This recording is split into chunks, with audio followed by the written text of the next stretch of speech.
कार्यक्रम के पुण्यार्जक हैं जिन शरणम तीर्थ ट्रस्टी एवं गुरुदेव के अन्य भक्त श्री भूपेंद्र हुमड़, श्रीमती रेखा हुमड़, देव, वीना, मायरा, अंकुश, प्रेक्षा, अनीशा हुमड़ एवं समस्त हुमड़ परिवार, Mumbai Vapi, firm premium polyalloy limited.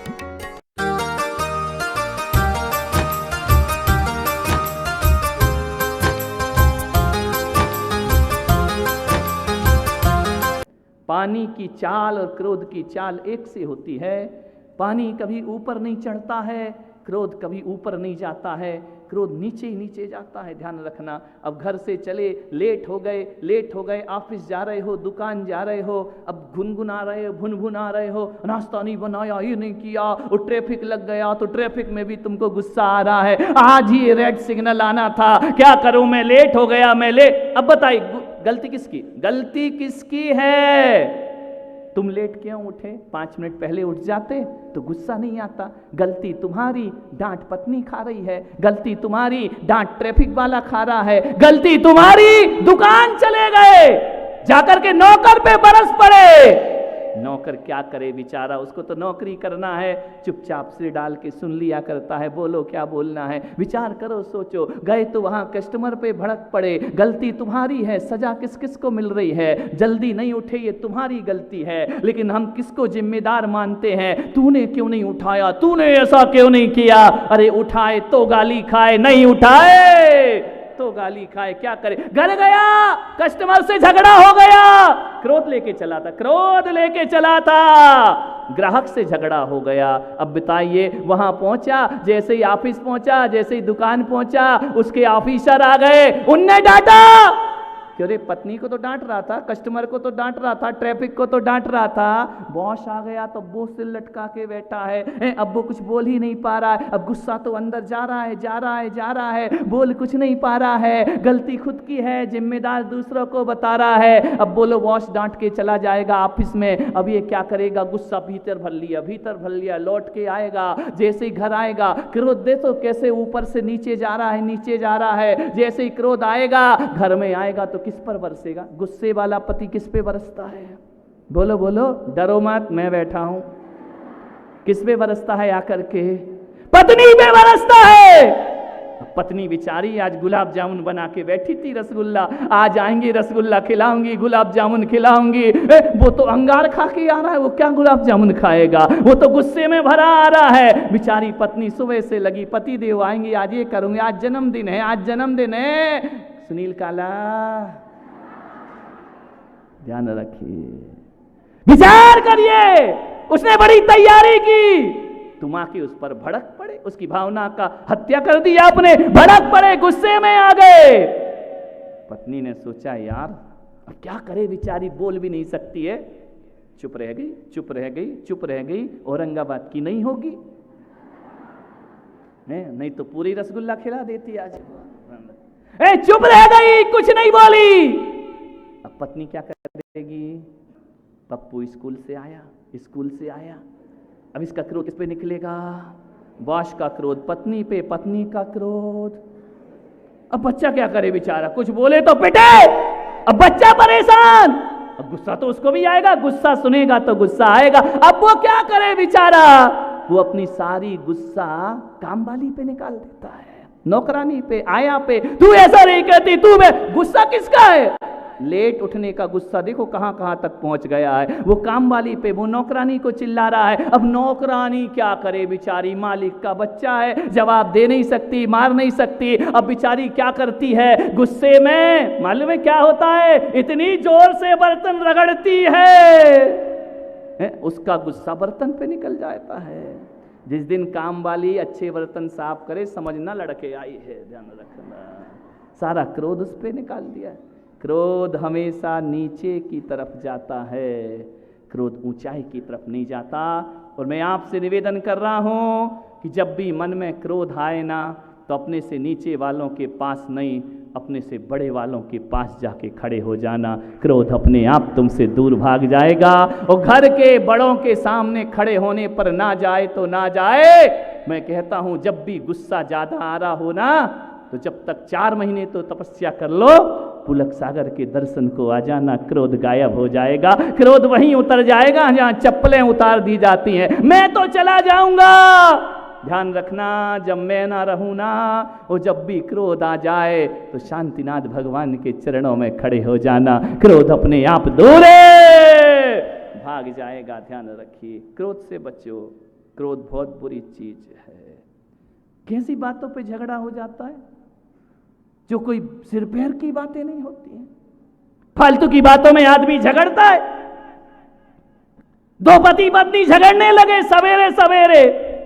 मेरा चतुर्मास था, पड़ोसी थे मेरे, यहां के नहीं। यहां की बातें तो बंबई में जाके करूंगा, वही तो मुझे यहां रहना है, दिवाली था। ध्यान रखना। इतने झगड़े, इतने झगड़े। मैंने महाराज से कहा कि बाजू में देखो, अपन पाठ कर रहे हो, झगड़ा हो रहा है, जाके देखो किसी ने टीवी चालू कर दिया कि रामायण महाभारत क्या आ रही है। इनने जाकर के देखा, बोले महाराज महाभारत तो नहीं आ रही है। तो मैंने कहा आवाज क्यों आ रही है? बोले शूटिंग चल रही है। अरे तो मैंने कहा नया महाभारत बनने लगा क्या? अरे बोले पति पत्नी झगड़ रहे हैं। अरे मैं छत पे गया, मैंने कहा इधर आ दोनों। इतने लड़े कि लड़ते लड़ते कमरे से आंगन में आ गए, बाहर आ गए। मैं पहुंच गया, अरे दोनों खड़े, अरे महाराज। अरे तो मैंने कहा देखो मैं कोई पुलिस वाला नहीं हूं, एक बात बताओ झगड़ क्यों रहे? सुबह सुबह भगवान का नाम लेना चाहिए, सुबह सुबह झगड़ा क्यों कर रहे हैं? बोले महाराज थोड़ी सी बात पे झगड़ा हो गया और रात बीत गई, इतने लड़े। अरे मैंने कहा झगड़ा किस बात का हुआ? बोले 1 बजे रात को तो मैं घर आया तो वैसे ही भनभनाई बैठी हुई थी देवी, तो 1 बजे आने का टाइम है कि चले आते हो, घर है कि धर्मशाला है, ये है, 1000 बात सुना दी। अब ये नहीं पूछा कि भाई तू क्यों नहीं आए, तुम इतने लेट क्यों नहीं आए, उससे मुझे कोई मतलब ही नहीं है। उस पर बरस पड़ी, खाना रख दिया। अब पति ने कहा क्या ये ठंडा खाना रखा है? बोले 1 बजे रात को क्या तुम्हारी अम्मा गर्म करके देगी तुमको खाना? इतने लेट होकर के आए हो, तुम्हें कोई खाना दिया जाएगा? पति ने देखा पत्नी का मूड गर्म हो रहा, उसने खाने की थाली ली और पत्नी के सिर पर रख दी। पत्नी ने कहा ये क्या कर रहा बेवकूफ? बोले कुछ नहीं कर रहा हूं, गर्म कर रहा हूं खाना। ध्यान रखना, बड़ी गुस्से में थी पत्नी। इतने झगड़े, रात भर झगड़ा चला। अरे मैंने कहा गजब यार, रात भर भक्तांबर पढ़ लेती तो कल्याण हो जाता है। रात भर झगड़ा। मैंने कहा एक बात बता, तुम झगड़े क्यों? बोली महाराज देखो वैसे ही तो मेरा मूड खराब रहता है। मैंने कहा वो तो दिख ही रही है, तू खराब मूड रहता ही है तेरा। अच्छा तो अभी थोड़ा सा लग रहा मुझसे। हाँ बोले अभी तो मेरा मूड सही है। तो मैंने कहा क्यों झगड़े? बोले महाराज देखो मैं इनको 50 बार समझा चुकी हूँ, मेरा बेटा इंजीनियर बनेगा। झगड़े का मुद्दा देखो, लड़ाई देखो, किन बातों पे झगड़ा हो। मेरा बेटा इंजीनियर बनेगा। पति ने कहा तू कौन होती है? बेटा मेरा भी है, डॉक्टर बनेगा। मैंने कहा डॉक्टर बनेगा? झगड़े की बातें तो देखो, किन बातों पे झगड़ रहे। बोले डॉक्टर बनेगा, इंजीनियर बनेगा। मैंने कहा इस बात पे इतनी बहस? बोले अरे क्यों नहीं होगा, बेटा मेरा भी है। उसने कहा 9 महीने पेट में मैं रख रही हूं, इंजीनियर बनेगा मेरा बेटा। मैंने कहा ठहरो, बेटे को बुलाओ, उससे भी तो पूछो क्या बनना है कि तुम दोनों महाभारत किए जा रहे हो। मैंने कहा बेटे को आवाज दो। पति ने पत्नी को देखा, पत्नी ने पति को देखा। बोले क्या हुआ? बोले बेटा तो अभी पैदा ही नहीं हुआ। देखो किन बातों के झगड़े, कोई मुद्दा नहीं झगड़े का। अभी बेटा पैदा नहीं हुआ है, डॉक्टर इंजीनियर के झगड़े हो गए। घर में भैंस लाने की प्लानिंग चल रही है, मलाई पे सास बहू का झगड़ा हो गया है, भैंस अभी आई ही नहीं है। ध्यान रखना है, कभी जिंदगी में देखना ऐसे काम हमारे जीवन में हैं जिनका कोई औचित्य नहीं हुआ करता है, लेकिन आदमी उसे ईगो बना करके झगड़ा करता है, कलह करता है, लड़ाई करता है। मान्यवर जरा सोचिए, लड़ाई झगड़े करने के बाद एक बार शांति से सोचना, क्या जिस बात पे हमारा झगड़ा हुआ है वो झगड़ने वाली जैसी बात थी या नहीं थी? लेकिन आदमी सोचते ही नहीं है। एक आदमी था, बाहर जा रहा था, परदेश जा रहा था, ये तो हो गया हमारे भविष्य का सपना, भविष्य के झगड़े हो गए। एक आदमी बाहर जा रहा था, बच्चा स्कूल से आया, बोले इधर आ। बोले क्या पापा जी, इतनी पिटाई। अरे उसने कहा यार तू मेरा बाप है कि कसाई है, तू मार क्यों रहा है? बोले चुपचाप पिट, आवाज नहीं कर। आजकल तो कम पिटते हैं बच्चे, हम लोग तो खूब पिटे माँ बाप से। ध्यान रखना, ऐसा लगता था उस समय जब मारते थे कि बच्चा के हमें मारने के लिए पैदा करते हैं। ध्यान रखना, दे पिटाई, दे सटासट मार पड़ रही है। अरे बड़ी दिक्कत हो गई, इतना पीटा। पत्नी ने कहा बेवकूफ मार क्यों रहा है? बोले तुझे मालूम नहीं कल बंबई जा रहा हूं मैं। अरे बोले बंबई जा रहा तो प्यार कर, गले लगा, मार क्यों रहा है? अरे बोले मार लेने दे जी भर के। बोले क्या? बोले कल इसका रिजल्ट आएगा और मुझे मालूम है ये लुढ़केगा, ये फेल होगा, मैं रहूंगा नहीं तो फिर मारेगा कौन इसको? तेरे की जिंदगी आदमी की। अमेरिका में एक कानून बना है ना, बच्चों को मारना अपराध है। ऐसे ऐसे कानून बना दिए। एक माँ बाप यदि बच्चे को मार दे और बच्चा FIR दर्ज कराए आए तो माँ बाप को जेल जाना पड़ेगा। अच्छे अपन अमेरिका में नहीं हुए, नहीं तो जेल से भर जाता अपना हिंदुस्तान। यहां तो रात दिन पिटते हैं बच्चे, ध्यान रखिए। एक बाप को अंदर करा दिया, 1 महीने अंदर रहा वो। बाप ने कहा यार बड़ी गलती, मैं भी अपनी भड़ास निकाल के रहूंगा, तूने 1 महीने जेल में डाला ना वहां पे, अब हमारे भारत में बोल के देख तू कौन पिटता है कौन नहीं पिटता है। मान्यवर ध्यान रखिए, जीवन किन बातों पे झगड़े होते हैं? झगड़े 2 ही कारणों से होते हैं, या भूतकाल को लेकर या भविष्य को लेकर।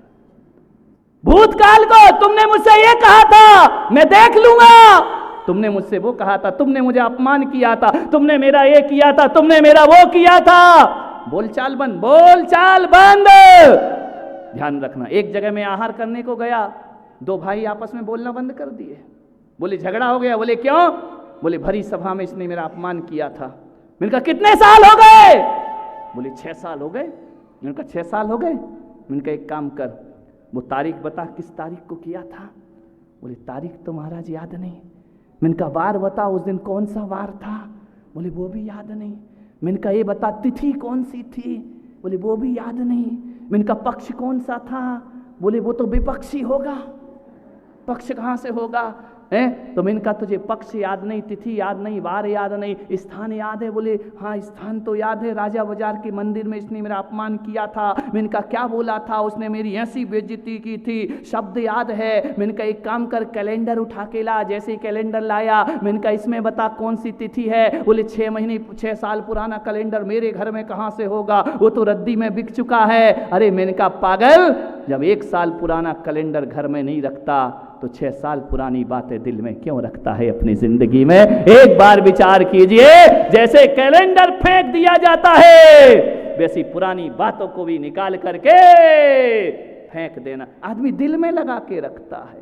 तारीख याद नहीं होती है, दिन याद नहीं होता है, शब्दों को सीने से लगा के जीता है, जिंदगी को नरक बना लिया करता है। ध्यान रखिए, ये भूतकाल का क्रोध है, भविष्य का क्रोध।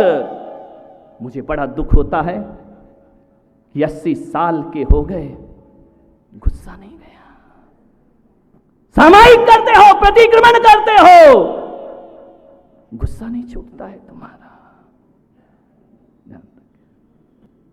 क्या करें, छोड़ना है ना। एक आदमी ने अपने दोस्त को एक खत लिखा, 1000 गालियां लिख दी उसने, धोखा दे दिया था, 1000 गालियां लिखी। चिट्ठी लिख रहा था, गाली गाली बकवास, उसका अशुभ ही अशुभ लिख रहा था। पूरी जी भर के उसने लिख लिया। मैं पहुंच गया, मैंने कहा क्या कर रहा है?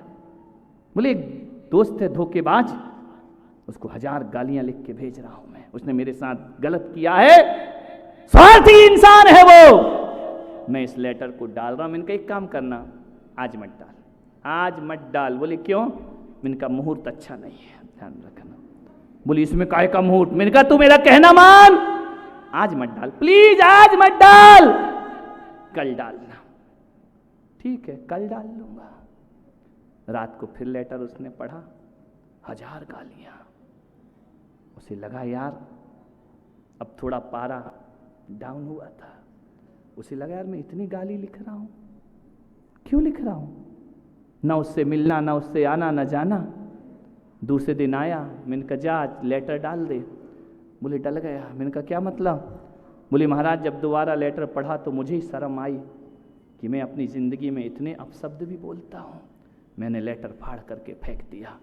मान्यवर, मेरे कहने का मतलब है जब गुस्सा आए ना तो उससे कहना बस 5 मिनट बाद, 10 मिनट बाद। अरे मोबाइल में फ़ोन लगाते हो तो उसमें आता है इस रूट की सभी लाइनें व्यस्त हैं। वो घर में कोई ऊंचा नीचा कह दे तो कह देना इस रूट की सभी लाइनें व्यस्त हैं, अभी जवाब देने की ज़रूरत नहीं है, मैं 10 मिनट बाद जवाब दूंगा। और मैं विश्वास के साथ कहता हूं 10 मिनट बाद आपको ऐसा लगेगा कि जवाब देना जरूरी है या ये बेवकूफ़ी है बहुत बड़ी जिंदगी की। ध्यान रखना, एक पल के क्रोध और 5 मिनट का सब्र ना रखने के कारण ही आज कारागृह में इतने कैदी बैठे हुए हैं। ध्यान रखना, इनकी पल भर की गलती है, इनके पल भर की गुस्सा है जिस पे वो कंट्रोल नहीं कर पाए। पल भर का रोष किसी की हत्या करा दिया करता है, पल भर की गुस्सा। काश उस क्रोध को थोड़ा सा टाइम दे देते ना। ध्यान रखना, आज जेल के अंदर नहीं पुलक सागर के पंडाल में प्रवचन सुन रहे होते। ध्यान रखना, ये क्रोध है थोड़ी देर का, यही आत्महत्या करा दिया करता है, यही सुसाइड करा दिया करता है, यही घर को नरक बना दिया करता है। माचिस की तीली को देखना, उसके ऊपर बारूद लगा होता है, मालूम है? बारूद होता है ना, थोड़ा उसके पास बारूद तो होता है, उसके सिर में दिमाग नहीं होता है। ध्यान रखना, थोड़ी सी रगड़ लगी भभक उठी। ध्यान रखना, यदि दिमाग होता ना तो तीली को कोई जला नहीं सकता था। मैं आपसे कह रहा हूं, छोटी छोटी बातों में भड़क उठोगे, समझना हम भी वही तीली हैं। हमारे पास सिर तो है लेकिन उसमें दिमाग नहीं, उसमें बारूद भरा हुआ है। ध्यान रखिए, अपने जीवन को समझने का थोड़ा सा प्रयास करें। पुरुषों से भी निवेदन करता हूँ, पत्नियाँ कभी कुछ बोले, कभी तो छोड़ दो, रोज ही कुछ बोले, थोड़ा सुन लिया करो, शांति रखा करो, 2 शब्द सुन लिया करो। पत्नी 1000 गलती करती है ना, एक गलती करती है तो 1000 गाली सुना करती है, 1000 बार ये नारी अपमानित होती है। ध्यान रखना, हर बार बेचारी चुपचाप सुन लिया करती है। मैं पुरुषों से निवेदन करता हूँ, जब हर बार तुम भड़कते हो तो ये चुपचाप सुनती है। दिन में एक बार इसको भी भड़कने का अवसर दिया करो और चुपचाप होकर के सुन लिया करो, क्योंकि ये दिन में 1-2 बार ही भड़केगी, क्योंकि तुम घर में रहते कब हो जो तुम पे दिन भर भड़केगी। ध्यान रखना, 1-2 बार ही भड़कने का मौका नहीं देते हो, भड़कने का मौका दीजिए। जब वो आपकी डांट खा सकती है, एक अवसर मिलना चाहिए या नहीं मिलना चाहिए? बोलिए, एक अवसर तो दो। कौन बोला? एक में एटम बम पटक देंगे हम, एक ही तो दे दो, हम निपटा देंगे पूरा हिंदुस्तान। ध्यान रखिए, एक अवसर तो दीजिए। मान्यवर, किसी किसी नादानी पे क्रोध आ जाता है। एक आदमी ने किसी को खत लिखा, तू बड़ा बेकार आदमी है, तेरे जैसा घटिया आदमी मैंने जिंदगी में नहीं देखा, ऐसा नमक हराम इंसान, तुझसे तो दोस्ती करना भी नहीं चाहिए। अब देखो, लेटर आया है, पढ़ते जा रहा है, पढ़ते जा रहा है। आपको ऐसी कोई चिट्ठी भेज दे, कोई SMS भेज दे, भीतर क्या होता है? वो तो हवा दे रहा है, तुम सुलगे जा रहे हो, वो हवा दे रहा है, तुम सुलग रहे हो।